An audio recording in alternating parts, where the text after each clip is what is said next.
Meet the Knights Templar, badass warrior monks who created encrypted transfers checking accounts and got burned alive when they became too rich for the king's comfort. The year is 1119. The Crusades are in full swing. Jerusalem is under Christian control and pilgrims are flooding in. One problem, highway robbers were absolutely wrecking these religious tourists. Enter 9 French knights who said, "We'll protect these pilgrims." These knights took monastic vows of poverty, chastity, and obedience. They called themselves the poor fellow soldiers of Christ and of the Temple of Solomon before rebranding to the Knights Templar. The king of Jerusalem gave these knights headquarters on the Temple Mount, prime real estate where Solomon's temple once stood.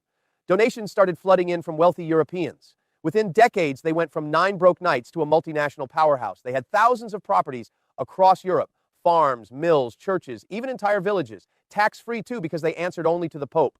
They even created banking services for pilgrims. Here's how it worked. You're a pilgrim in France wanting to visit Jerusalem, carrying gold across thousands of miles through bandit country, absolute death sentence. You'd deposit your gold at the local Templar house in France and get an encrypted letter of credit only Templars could read. Then you'd travel to Jerusalem with nothing for robbers to steal. On arrival, you'd present your letter to the Templars there and they'd give you equivalent funds in local currency, all with military-grade security. Their encryption was no joke. They used ciphers so complex that they remained unbroken for centuries. The Templars started storing money too. Kings, nobles, and merchants would deposit their wealth for safekeeping in the Templars' fortress-like compounds. The Templars became Europe's first major lending institution, loaning money to kings and nobles. When King Henry III of England needed quick cash, when King Louis VII of France was captured during the Crusades for ransom, Templars, to get around the church's prohibition on usury or charging interest, they'd charge rent on collateral property, or they'd do currency exchange at favorable rates. The Templars even invented early checking accounts. Nobles could deposit funds and write instructions to pay third parties, streamline payments, while others were still bartering chickens. At their peak, their massive network had over 1,000 commanderies across Europe and the Middle East.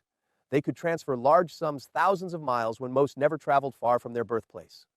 But as we know, when you get too successful, the government comes for you. In 1307, King Philip IV of France was deeply in debt to the Templars. On Friday the 13th of October, the birth of the superstition, he arrested all Templars in France, tortured them into false confessions, and seized all their assets. The charges included worshiping false idols and even spitting on the cross. The Pope, under pressure from Philip, dissolved the order in 1312.